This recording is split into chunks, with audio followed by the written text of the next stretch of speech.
նարատիվների մասին խոսեցիք, վստահ եմ տեղյակ եք, թե կեղծ նարատիվների ինչ մի փունջ է ներկվել քարոզչական դաշտ, մասնավորապես 300,000 ադրբեջանցիների վերադարձ, քաղաքական ուժերից մեկի լիդերը ընդհանուր 500,000 ադրբեջանցիների վերադարձի մասին է խոսում,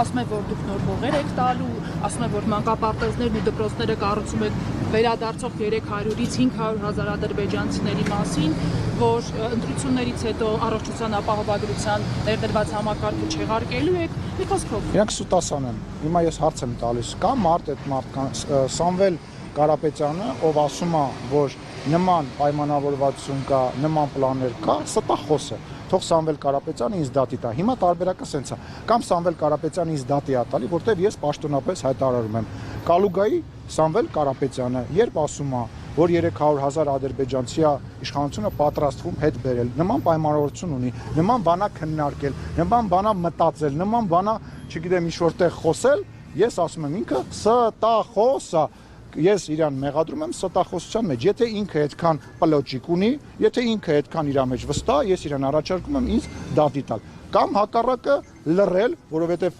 ամեն անգամ երբ ինքը խոսում է, իր վարկանիշը գավիժում է, մեր վարկանիշը բարձրանում է։ Ես իրան առաջարկում եմ ինքը ավելի շատ խոսի։